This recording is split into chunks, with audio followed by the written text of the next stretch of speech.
Always on Mission is meant to be a constant reminder throughout this year, and I'm praying beyond this year for our church to know like why we've been saved and that there are people out there who desperately need the hope of the gospel. You're listening to For the City, a podcast of Gospel City Church, where we're committed to the mission of loving God, loving people, and making disciples of all nations. You can find out more at mygospelcity.org. We're glad you're here. This is Season 3.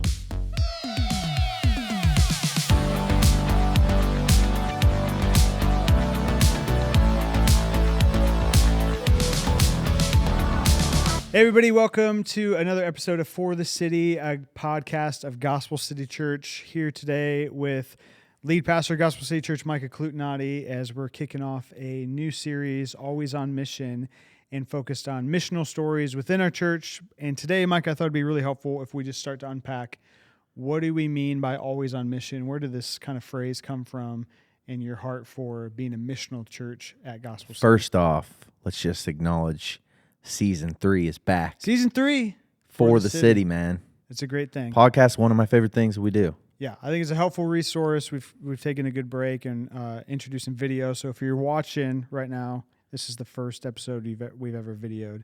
If you're listening on Spotify, Apple Podcasts, or whatever, we do have video version as well. I've heard people say like they enjoy the podcast because it's like pulling the curtain back, and that's exactly what we're going for. That's right. Yeah. There's a lot of heart behind everything that you do, and so yeah, I think there's never enough time to explain, when you think about a Sunday gathering, never enough time to explain everything that we would love to talk about with our people. So this is our attempt to kind of sit down on the couch with people and chat about what it means to follow the Lord in practical ways. And specifically, Always on Mission has been a burden on our heart as elders and pastors of Gospel City, but just also as followers of Christ, we want to be missional as well. So yeah, we'd love to hear just a little bit where that came from. And definitely. So Always on Mission, it's been cool because in our church's history, in the lots of years of planting mode, we would always come up with like a year theme. And in the last few years, I've kind of gone back and forth on the importance of a specific theme and words, and we've had some years where we felt a little bit effective at it.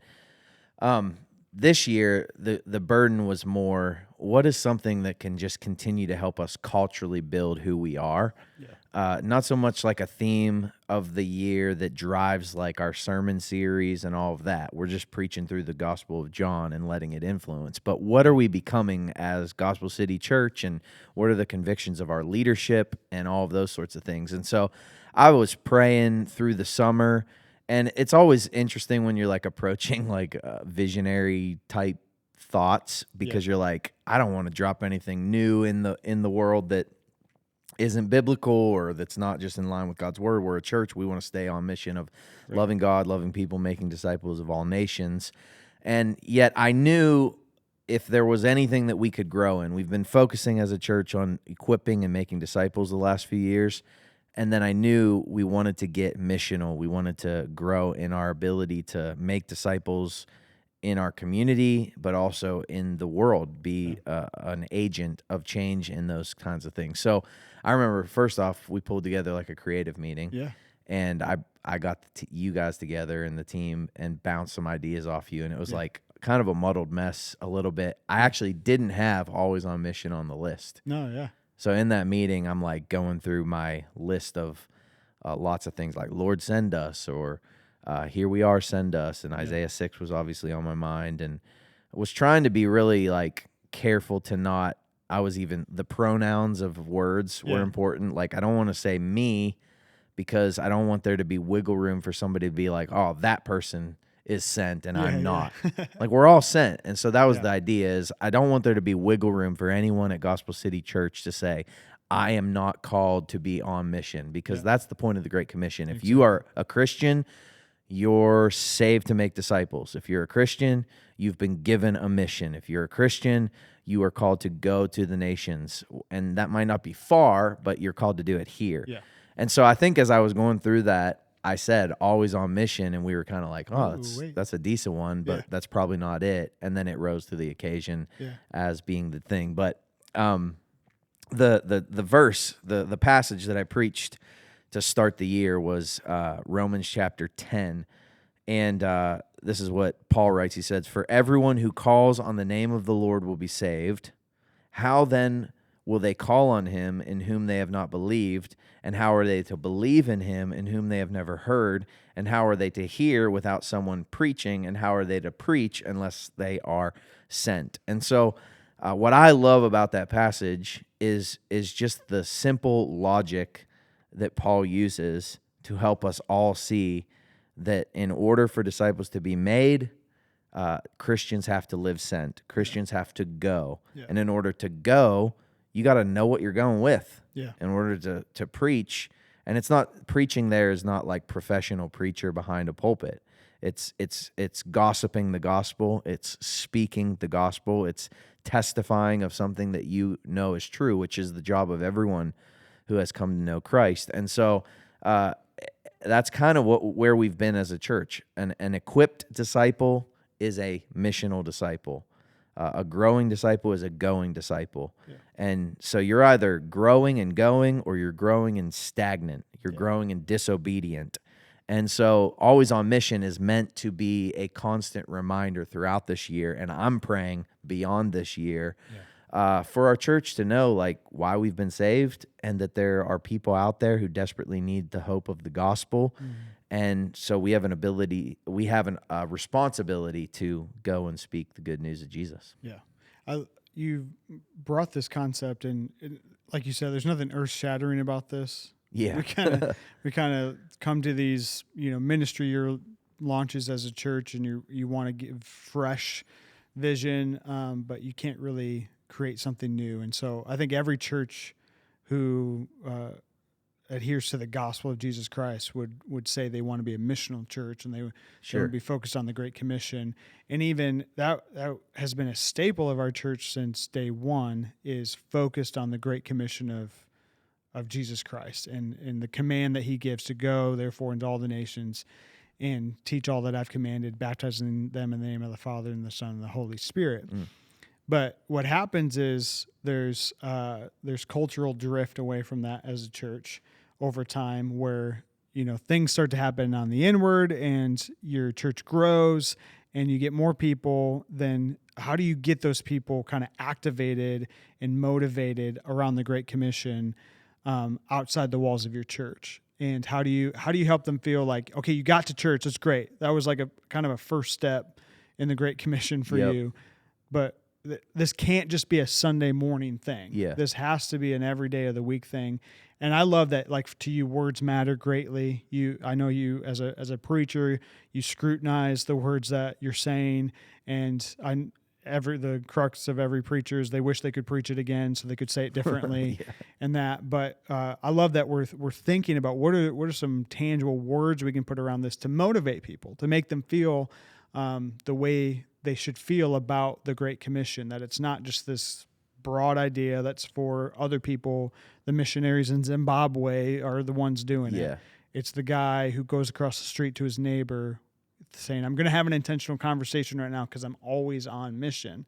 And, even talking about, there was this moment where I was having breakfast at your house right before we had this coming out, and this was so heavy on your heart as a musician songwriter that you are. You're like, hey, listen to this song I wrote, and you're playing on your piano this song "Send Us," which ended up becoming a little bit of an anthem around this theme, and we were able to record that as a team and release it. And so the intentionality piece of putting resources in the hands of people, I think, is a key part of this for us as a church. That it can't just be from the pulpit us saying you should be always on mission. And so what, like in your mind, what are some of you mentioned it a little bit, like gossip the gospel and these things, but what is your hope for, the guy or the gal who's coming to church and has a desire to live this out? It's like, I hear you, pastor. I hear you, church leadership. Like, I want to be always on mission.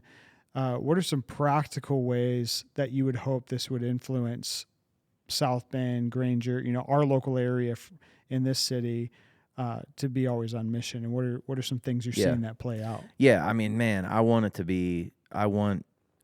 be so personal and so motivating that everybody gets involved somehow. So I've already feel like there's been an uptick in people catching the vision. I will say this, for thousands of years, the gospel has gone forward through the believers, the true Christians who get it and who want it and who allow the Spirit of God to testify to their spirit every single day. They will speak the gospel, and the gospel will advance. Yeah. So we have that hope. So some of the root of what we do is we get up every week and preach faithfully the gospel of Jesus Christ, knowing that it's going to internalize in people and they're going to move. Helping people see that sharing the gospel doesn't have to be a scary thing. Helping people understand sharing the gospel doesn't have to be a complicated thing. Yeah. You don't have to overthink it. I think that's the beauty of Always on Mission. Yeah. I've noticed, I've been to lunch with 3 different people over the last several weeks, and something that they've done is ask our waiter or waitress, hey, they've done that in my presence, 3 different people. Hey, we're about to pray for our meal. How can I pray for you? Is there anything in your life I can pray for? And it's pretty awesome. Like, one, it's a bold, like, you gotta be a little bit bold to do that. Yeah. I think once you do it a couple times, you'll find that it's really easy and actually a great thing. And so I would encourage people to do it. But when you do it, I haven't yet been somewhere where they're like, no, I'm good. I don't want that. Yeah. Everybody's kind of like taken off guard. Oh, wow, no one's ever asked me that. Yeah. We've gotten to pray for friends of girls who are going into surgery, people with cancer, people who have tests coming up in their high school. And it also has led to just deeper conversation and an invitation to our church. Yeah. I think that's great. Yeah. Whether or not you lead someone to Christ in that, I think it's great because it's making the believer test their boldness and test their ability to believe firmly in the power of prayer. Yeah. And so I think that's cool. I've gotten to talk to other people who are saying they're sharing the gospel with coworkers and that sort of thing. Yeah. I think moms can understand that while you're home all day with your children and your toddlers, you're always on mission. Yeah. You're not just fighting to get through the day, you're fighting to give them Jesus. That's right. And so you flip that mindset that I'm not in the mundane. I have the Spirit of God, and my mission field is right here. Another example is coaching soccer with my kids at Summit Church on the other side of town. They've created a great space where tons of people come, and their families drop them off to play soccer. But because it's a church, we're able to speak the gospel of Jesus Christ over their kids. And so out on the field, often I coach with a couple other guys in our church, and we go over with our kids every year. It's like my 4th year doing it. We say, repeat after me. And the kids repeat it, and we say, the gospel is, God is holy, man is sinful, Jesus is Savior, I must repent and believe. And by doing that and talking through each element every other week, we've turned a soccer field into a mission field. That's right. And you don't have to overthink it. You don't have to have this big elaborate message. You just have the hope of the gospel ready, and you're speaking it, and then you trust the Spirit to give you deeper conversations. Yeah. And sometimes that's happened with different dads or different moms in hard situations because they start to inquire and ask. And so that's what I mean by being always on mission. It's like simplifying, first off, everybody's just ability to go across the street and have a conversation with your neighbor about the Lord, or pray with someone in the community, or pray with someone at work, or share your testimony with somebody. That's where we go first. Yeah. Yeah. So the practical side is oftentimes overcoming the challenges, right? We could always find excuses for why I can't do this or that. I don't feel adequate. I don't have the great plan. Like, I don't know what to say to the soccer kids. I don't know what to say to my neighbor who's going through the hard thing. But really it is a mindset shift when you're actually actively looking for the opportunity to speak the love of Christ into a situation. There's so many of those just present. And I've loved the simple thing of, let me just ask the waiter or the waitress to pray. Like, it's, or who you're checking out with at the grocery store. Yeah. They're all around us. So I think that's it. And I think those common barriers can sometimes get get us sideways. But if we, again, the perspective and the mindset of always on mission just allows people to kind of displace those and say, no, like they're not as big as I've maybe made them out to be. This doesn't have to be as difficult as I've made them out to be. Beyond that, I think we're trying to, another goal is that every believer in our church, every member of Gospel City should have an eye for the nations, should have an eye for the lost, should have an eye and a heart for the Great Commission. Like, how affected are you that there's 8 billion people on planet Earth, 3 billion of them are considered unreached with the gospel, the other 6 million are lost and dying and on their way to hell. Yeah. The gate is wide that leads to destruction. Like, how affected are you? Yeah. Like, do you weep over that? Do you cry over that? Do you care about that? Yeah. And does it move you to action in any way? Yeah. And I think the ways that you get moved to action in the Great Commission, you might not be the guy sent to Zimbabwe, right, but can you pray for somebody in Zimbabwe? Right. Can you send money to someone in Zimbabwe? Can you go on a short-term mission trip to Zimbabwe?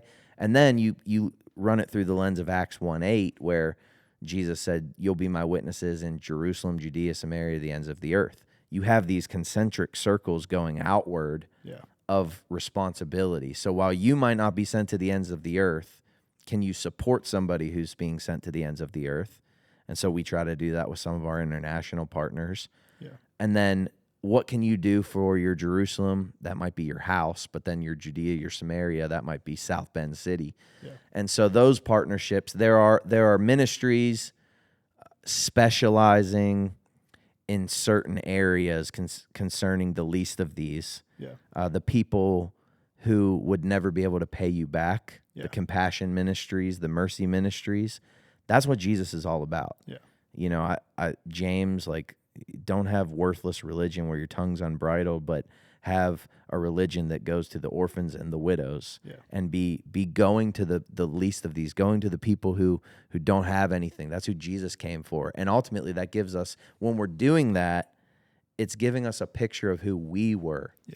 We are lost. We are broken. We are nothing. And yet Jesus came down from his high and holy hill, and he walked in our dirt, lived among us, and he had compassion on us and saved us. Yeah. So we love because he first loved us. That's ultimately the heart. And so I love challenging people to not only go across the street and live the always on mission thing in your everyday life, but there should be a radical piece of surrender where every believer prays at some point, "Here am I, Lord, send me." Yeah. And what if he does want to send you across the world? Yeah. What if he does want to take you out of your comfortable job and send you to another place where you make less money, but you make a greater impact for the glory of God? Yeah.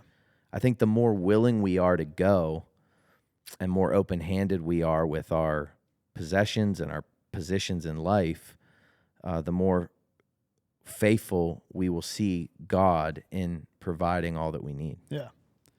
I think having eyes for the nations is huge because it's easy to kind of look around and say, how are we impacting the community?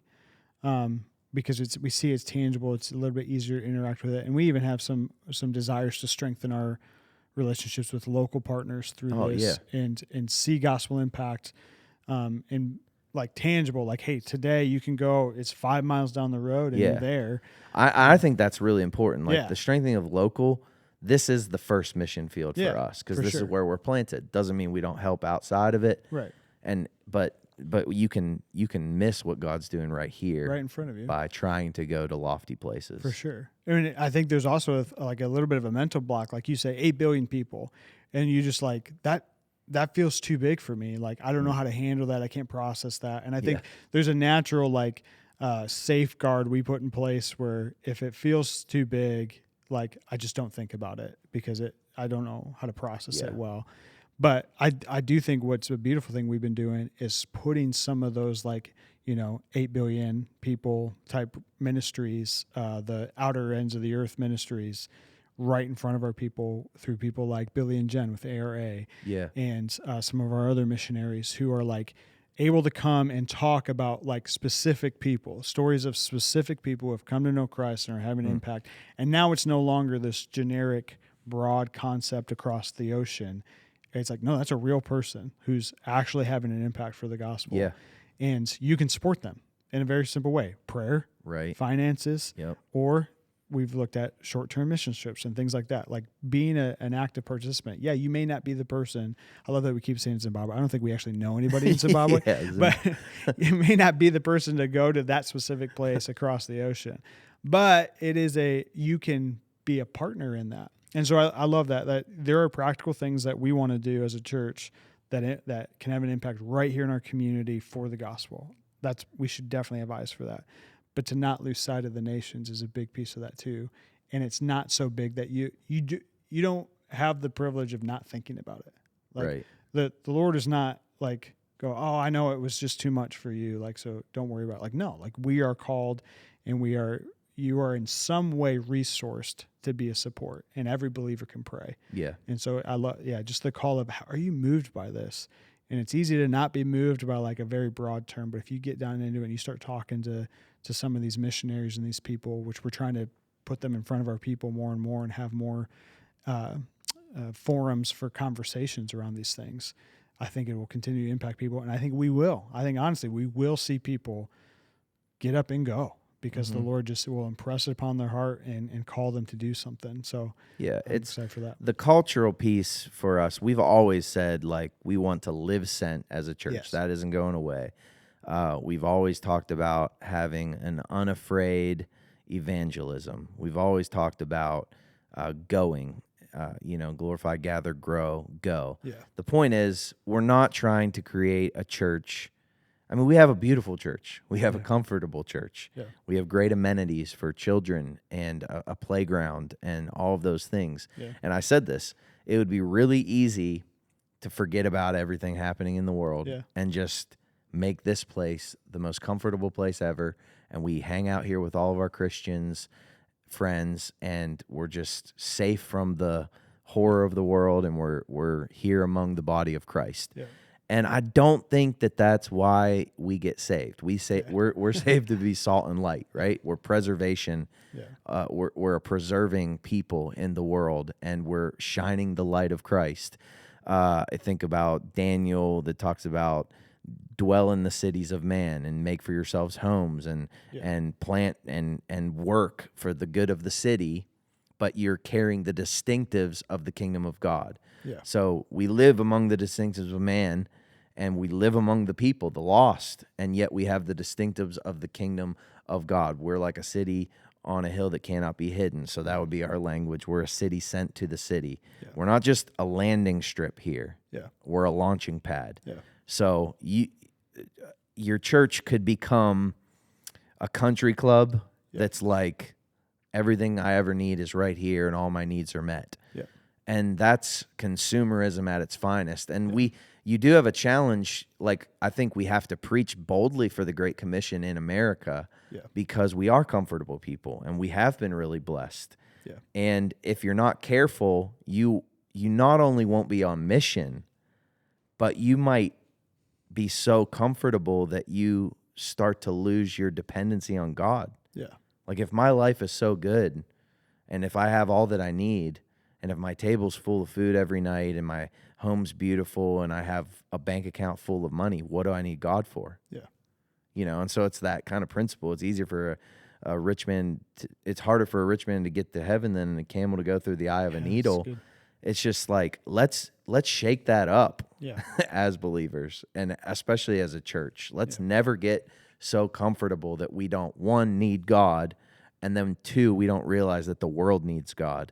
And how will they know if we don't go? And how will we go if we're not willing to preach and open our mouths? Yeah. And so that's really the heart of all of it, that I keep getting more and more passionate about it. Yeah. And when I hear our people telling stories about it, it makes me all the more excited. Yeah. So, how did you envision this? Because again, we kind of said we used a year theme as like an opportunity to launch this. But I've heard you say it in multiple rooms now from the beginning, like the hope is not we get to next ministry year and we're like, cool, always on mission. Like, done. Let's move on. Let's focus on something else now. what would kind of be some of your vision in your heart for what this looks like in 5-10 years from now? Yes. I think the, culturally speaking, I'm hoping that just repetition, stories, tangible ways to get involved, bringing in missionaries and updating our church on those things. Part of this was making missions more visible. Yeah. I think our church does some good things concerning the Great Commission and missions. Yeah. We just don't have the outlet to talk about it all the time. Yeah. And you didn't see it like on display anywhere. Yeah. And so one of the things we've been like kind of fighting for a few years was a missions representation in our lobby. Yeah. So we put up, launching this year, we put up that big wall. It says "Always on Mission." We got a 100-inch TV up there that's showing pictures of our mission trips and our missionaries, and has stats about where we're at in the world, and it's just showing people a visible reminder that there's a world outside of us. Right. And so think that this thing's bigger.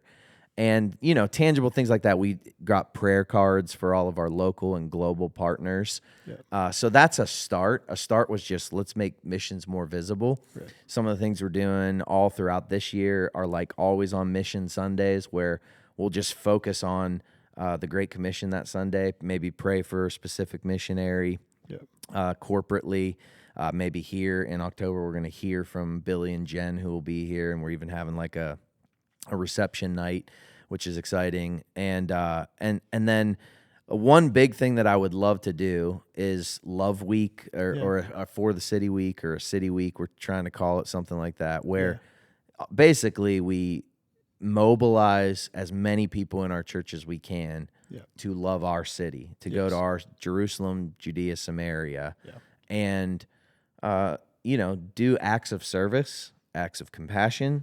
Maybe there is street evangelism. Maybe there is painting life plans, doing some landscaping for transformation or people in our community.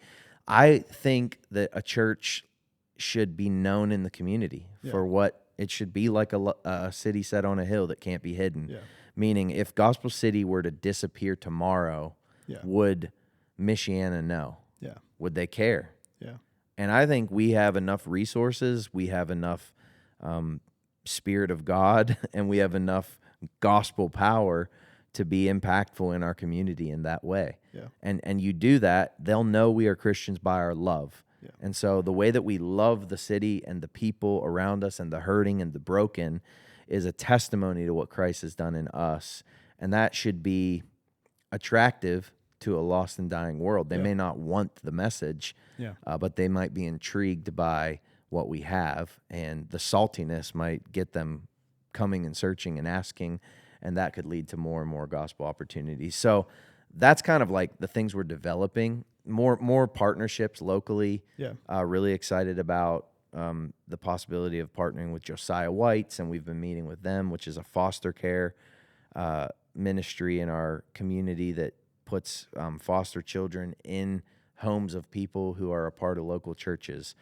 That's a massive need in our state. It's like the biggest need in our state. I can't remember the exact number, but it's an extremely high number of how many kids don't have homes, don't have parents.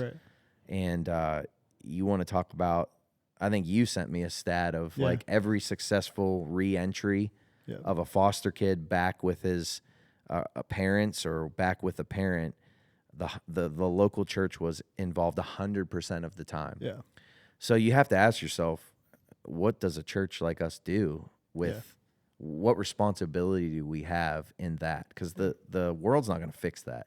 System's not going to fix that. Exactly. But the people of God are called to love the orphans, and just as God is a father to the fatherless, I think that we can be too. And if we're not specifically called to foster, we can be called to pray for those who are, support financially those who are, help with the needs that are going on, be respite parents. There's all kinds of opportunities. So excited about that. And if those things get developed throughout the next year, they'll continue into the years to come. Exactly, So Always on Mission isn't meant to be like a 1-year thing that fades out. It's meant to be a piece of our culture where we're a missional church. We're constantly looking for ways to serve our city. We're constantly giving toward places outside of our walls, and we're looking for church planters to raise up and plant churches in other places in the world. Yeah. I think the transparency too of just our desire to live outside of ourselves, like even 15% of our budget going like earmarked from the beginning, like we're going to give this away. Yeah, and I love that because that's like, we want to be a generous church, and we don't want to spend all of our money on ourselves. And that's how most people in America would think. You work for what you have, and then you spend it on yourself, and you make yourself more comfortable, and you get what you need. And even like, we're about to do this building renovation, and we're asking our congregation to pray, how can you give toward it so that our money can be used outside the walls? So give sacrificially to your church, and let's get this done together so that we can have more space to grow up more goers. And then the money that we do have in the bank account, that gets sent outside of our walls so that we can bless different ministries and different church planters and different missionaries around the world. I'll say, too, at one point where it was a little tight, it was like, can we back that 15% down to 10%? I remember that conversation, and several of our elders spoke up and said, I really don't want to bring that down. Like, let's keep the conviction that 15% goes outside of our walls, and let's try to grow it. Like, let's not make it less. Let's be pumping money out where we can. And I would love to see the Lord just catch a fire in our people for their time, talent, and treasure concerning the Great Commission. And I think that there's so much work to do. Yeah, so there's such a good principle there too of, the Lord promises that what you give will be given back. And so I think that our heart and desire would be, the more we're opening our hands with people, resources, time, energy, like all the things you even talked about, like the relationships and things, like we're gonna dedicate time and energy towards those things. We're not just gonna give our money and say, you guys figure it out. Like, we're gonna send people, send leaders to help incorporate it. You think about what we've done with transformation, and we've asked, hey, anybody, can you step in and be a mentor? Can you be in these roles? It's a significant resource, and I believe we're already seeing some of it, of the Lord just returning that upon us, and to where we have to expand facility to train up more people so that they could go and live sent. That's an awesome thing. And You've mentioned a few of our partners. I'm really excited about this season for the podcast because, we're going to hear from Billy and Jen from ARA. We're going to hear from Corey and Allie at Transformation, and what the Lord's doing through things like Send Network and Josiah White's and all of that. So I think the beautiful thing, like you're saying, is we're kind of starting something this year that the hope is this is now a piece of our DNA. And these relationships are long-standing, and we're just going to keep linking arms with people that can help us be always on mission. It's kind of taking the visibility thing a little further on missions. I'm excited for everybody listening. Like, we want to pull the curtain back. So who our partners are. That'll help you pray for them more. It'll help you know if there's opportunities for you to get involved, whether on like entry level things or deep level things. It will probably enlighten you to places that you could give financially toward, and maybe it will even inspire you to go. I am praying that the Lord would raise up some missionaries right here in our church, like people who say, I was going to do this, but I feel like the Lord's calling me to go here. One of the things I'm pumped about with like our relationship to Send Network and is the IMB. And there are tangible pathways for if there was a person in our church, a family in our church, a young person in our church who raised their hand today and said, I will go anywhere in the world for the sake of the gospel. There are pathways where, because we're a church involved with that, we can plug you in, we can get you training and resourced and funding even, and you can be sent from our church into other places in the world to advance the gospel of Jesus Christ. So we want to be a sending church like that. And I think it's a testimony to the flock whenever men and women rise up and say, here I am, send me, and they obey Christ in that. So I'm praying for opportunities like that. And I think that this year, it's kind of like, as we do the podcast, it's like the new age version of the missionary pictures on the Baptist Yeah, wall. exactly. Yeah. You know, like you had all those pictures on the Yep. wall, and you're like, I don't know anything about any of these people. Yeah. We have partners, and we want Yeah. everybody to know who they are. Yeah. We don't want you to just hear about them. We don't want you to see pictures. Yeah. You'll get to interview them on Yeah. a podcast. On a podcast. Real great. people. Yeah, coming and sitting down. Yeah, I grew up in a similar church where it was, we would have missionary nights, where the missionary Yeah. would come in and we're kind of talking about that with Billy and Jen, like a reception night for people just to hear, like, what's God doing? How does that work? And those things are effective because when you hear the stories of God at work, you are moved to participate. And so, yeah, Pray in the Season does that. What would be, like, kind of as we wrap this episode up, like a prayer or a hope for anybody who's listening?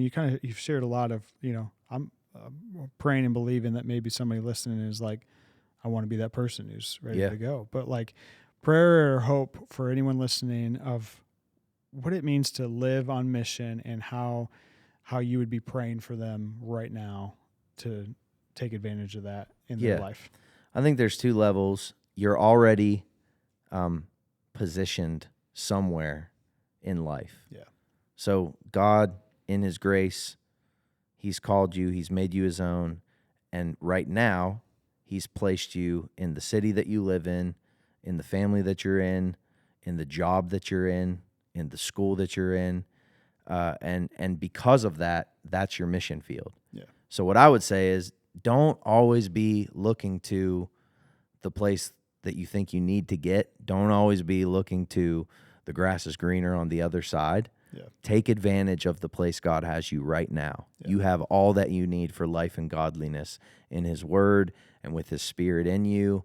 And if he has set you free, then you have the power, and he's already commissioned you to help set others free just by speaking the gospel. So the first is, like, take advantage of the spot you're in. Yeah. If you're a mom, your house is a mission field. Yeah. If you're a soccer coach, the field is a mission field. If you're a college student, your campus is a mission field. And so be bold, open your mouth and speak the gospel. The second thing, I would encourage everyone to pray radically, "Here I am, Lord, send me." Yeah. I prayed that for a lot of years, even in ministry here. Yeah. I had my ideas of where I wanted to be. Yeah. None of those ideas have come true. And in praying, "Here I am, Lord, send me," honestly, kind of feeling willing to go anywhere, God has said, stay here, stay here, stay here, stay here. Yeah. So there is power in the staying. Yeah. If you're saying, "Here I am, send me," and God says, stay here, then you know you have work to do for the kingdom of God right where he has you. Yeah. But also, I think some people, they fear saying, "Here I am, send me," because they don't want to leave. Yeah. They don't want to go. They don't want to get out of the comfort zone. They don't want to be stretched. They don't want to leave family. They don't want to leave their job. They don't want to give up the paycheck for a harder lifestyle. And those kinds of things, you do got to make wise decisions. You do got to trust the Spirit. But you think of Jesus' words, no one who leaves father and mother will regret those things for the glory of God. Yeah. Like when God calls you and sends you, he provides the means, provides the blessings, and you will reap when you do not give up. So I would say pray those things. And a third thing, just as an encouragement to anyone who's listening with kids, expose your kids to this stuff. That's right. Like the missionary nights like you and I grew up in, we remember those. Yeah. And when we do anything at church, that's kind of the always on mission thing. We want our kids to be in with us so that the next generation is catching the beauty of people who go with the gospel. Yeah. My wife has incorporated it into some of our schooling with our kids. Nice. So we just got done reading David Livingstone's autobiography, and that was cool. It's like we're talking to our kids about getting Bibles into countries and different places, and there's some pretty cool books out there as you study the lives of missionaries that can inspire your children to think about the Great Commission. So that's awesome. Well, thanks for listening For the City, and we're excited to get this season up and running. Would love if this episode is helpful, or maybe if some people you want to kind of inspire to live sent in any sort of way, this would be a great episode to share with them. And you can subscribe on YouTube and on anywhere you get your podcasts. but we're going to keep coming out with episodes and talking about what it means to be always on mission in different contexts with different people all this season on For the City. Thanks for listening to For the City, a podcast of Gospel City Church. We want to encourage you to like or subscribe wherever you get your podcasts so that you know when the next episode is released. And if you found this episode helpful, make sure to share it with a friend. We'll see you next time.